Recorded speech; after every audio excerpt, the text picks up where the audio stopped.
Si je vous demandais de me donner un exemple de votre confiance en vous, vous penserez à quoi?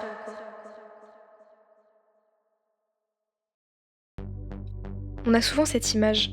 La personne qui a confiance en elle, celle qui parle fort, qui rigole avec tout le monde, qui prend de la place. L'extraverti. Et à l'inverse, on a l'introverti. Celui qui reste un peu en retrait. On se dit tout de suite qu'il manque de confiance. Mais en vrai, pas besoin d'être une flèche pour voir que c'est beaucoup plus compliqué que ça. On entend souvent dire qu'il faut s'accepter tel qu'on est. Se répéter qu'on est beau, qu'on est fort, qu'on est capable. Et en vrai, je pense que ça a quand même un effet positif sur le cerveau. Mais malheureusement, je me suis rendu compte que sur moi, ça marchait pas trop. Quand on me remontait le moral ou qu'on me disait « Allez, fais-toi confiance », j'avais l'impression que ça glissait. Et que ça réglait rien en profondeur. J'avais besoin de concret, de preuves réelles, de rationalité. Et en réfléchissant, j'ai réussi à trouver 2 façons différentes d'aborder la confiance en soi. C'est pas du tout exhaustif. Il y a ceux qui trouvent leur force dans la foi, dans l'affirmation, dans le fait de se répéter des mantras. Ces personnes ont besoin de se convaincre eux-mêmes de leur qualité pour avoir confiance en eux. Et il y a ceux qui ont besoin de preuves tangibles, de faits, pour construire leur confiance. Ça veut dire que ces personnes-là, elles ont besoin de voir leurs qualités et leurs exploits pour ensuite avoir confiance en elles. Et moi, je fais clairement partie du deuxième groupe. Et d'ailleurs, bien évidemment qu'aucun des deux n'est meilleur que l'autre, c'est juste 2 façons différentes de fonctionner. Et c'est uniquement de ce point de vue-là que j'aimerais vous partager ma réflexion dans cette vidéo. Donc si jamais tu te reconnais un peu là-dedans, ça pourra peut-être t'aider. Et pour les autres, ça peut toujours être une façon d'en apprendre davantage sur l'humain en général, et aussi vous pousser à explorer votre propre manière de fonctionner. Alors, personnellement, j'ai toujours eu un problème avec la façon dont on nous vend la confiance en soi en général. On nous dit lance-toi, fais-toi confiance, tu verras bien. Mais pour moi, c'est un peu trop flou. J'ai besoin de concret. En fait, je peux pas avoir confiance en moi juste en espérant que ça marche. Pour moi, la confiance, c'est quelque chose que je dois construire, pierre par pierre. Comment ? En me prouvant que je suis capable. Quand je réussis quelque chose, je me sens plus confiante. Mais malheureusement, le piège là-dedans, c'est que vouloir du certain, ça peut aussi paralyser. Si jamais j'attends d'être sûre à 100%, au final, je tente jamais rien, je suis bloquée. Parce qu'on peut jamais être sûr à 100% qu'on va réussir. Et dans ce cas-là, la quête de preuves qu'on peut réussir peut tourner à la comparaison sans fin, au perfectionnisme ou encore à l'auto-sabotage.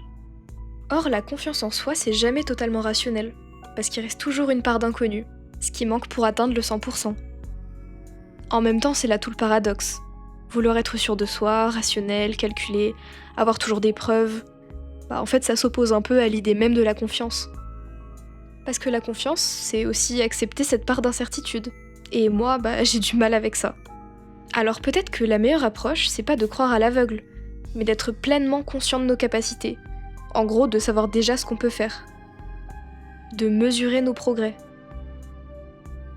Comme ça, on arrête de se baser sur des espérances et on construit une confiance réelle qui gonfle à force de progrès et d'efforts. La comparaison. Je me suis souvent rendu compte que la comparaison avec les autres revient souvent quand je pense à ma confiance en moi. Se comparer, c'est humain, bien sûr, parce que c'est notre façon de nous calibrer. Et quoi de mieux pour se calibrer que d'autres humains ? Ça m'est souvent arrivé de me rabaisser et de me décourager en voyant que quelqu'un d'autre peut être plus fort que moi dans un domaine, surtout quand je l'affectionne. Et au final, avec le temps, on se rend bien compte que cette façon de réagir est absolument pas constructive. Mais c'est vraiment pas si simple que ça de s'en défaire. C'est à ce moment-là que j'ai commencé à faire la différence entre estime de soi et confiance en soi. En gros, l'estime de soi, c'est le regard que je porte sur moi-même. C'est ce que je pense mériter ou valoir. Pour que vous compreniez mieux. Tu sais que t'es une personne gentille, loyale, que t'es capable de grandes choses, et même si tu rates un petit concours ou que quelqu'un te critique, tu continues à penser que t'as de la valeur et que tu mérites du respect. Et la confiance en soi, c'est quelque chose que je suis capable de faire, ce que je peux prouver à moi-même par le biais de mes actions. Dans ma propre vision de ma confiance en moi, bien sûr. Pour imager, c'est comme quand tu dois prendre la parole devant toute ta classe. Même si t'as beaucoup d'estime pour toi, tu peux quand même te sentir stressé et douter un peu de ta capacité à faire un bon oral. Mais par contre, si tu t'entraînes et que tu sais que tu peux t'en sortir, c'est là que vient la vraie confiance en soi. La preuve de ce que tu es capable de faire. Mais quand je mélange estime de soi et confiance en soi, ou que je confonds l'un avec l'autre, je me mets dans la situation de me comparer aux autres de manière malsaine, parce que je juge ma valeur plutôt que mes capacités. Mais attention, se rendre compte qu'on manque de confiance en soi, ça flatte pas l'ego. Moi j'ai longtemps essayé de me convaincre que j'étais capable de beaucoup, que j'allais forcément réussir. Et en vrai c'était une illusion positive. Avec beaucoup d'estime de moi, mais pas vraiment de confiance. Après avoir compris cette différence entre estime et confiance, j'ai pu voir les choses différemment. J'ai réalisé que je pouvais transformer cette comparaison en quelque chose de constructif. Plutôt que de me juger ou de me dévaloriser, je me demande qu'est-ce que cette personne fait que je peux expérimenter ou améliorer chez moi. Ça transforme le regard sur soi. Et du coup, c'est plus une question de valeur, mais de progression. Et en fin de compte, c'est en étant conscient de nos propres capacités et en observant notre évolution personnelle que la confiance en soi solide se construit.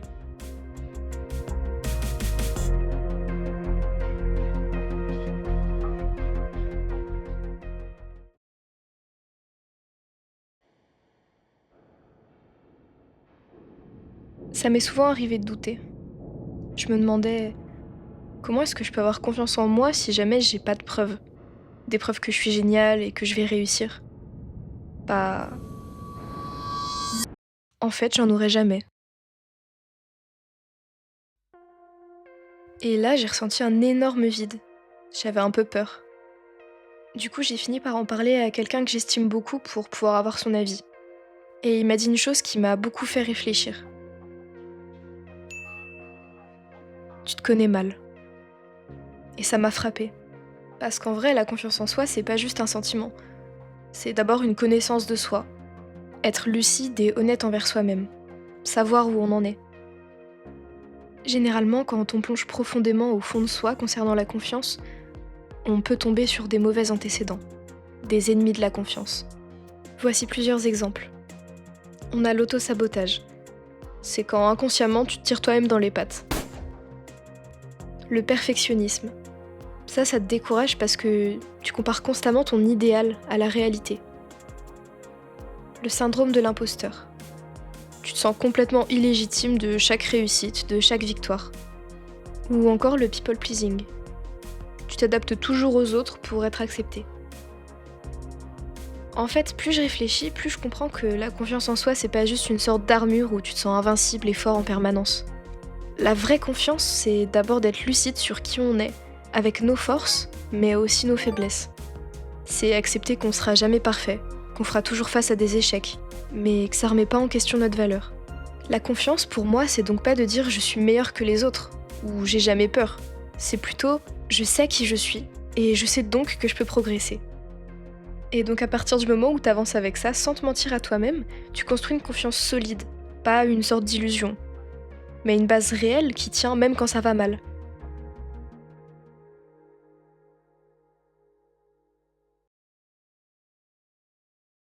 Penser c'est bien, mais agir c'est mieux. Alors je vais partager avec vous quelques astuces qui m'ont aidé et qui pourront peut-être aussi vous être utiles pour renforcer votre confiance en vous. Le KPI. Alors ouais, ça peut faire un peu business, mais en vrai c'est super utile aussi dans la vie perso. En gros, l'idée c'est d'avoir un indicateur qui permet de savoir si t'avances dans la bonne direction. Genre par exemple, si ton objectif c'est de sociabiliser, bah ton KPI ça peut être est-ce que cette semaine j'ai lancé au moins une conversation avec quelqu'un? C'est pas un gros objectif, c'est juste une petite mesure claire et concrète qui montre que tu progresses. Et à force, tu vois que t'as des résultats et ça nourrit ta confiance. Les itérations conscientes. Je trouve ça important de pas rester figé dans une idée de c'est comme ça et pas autrement.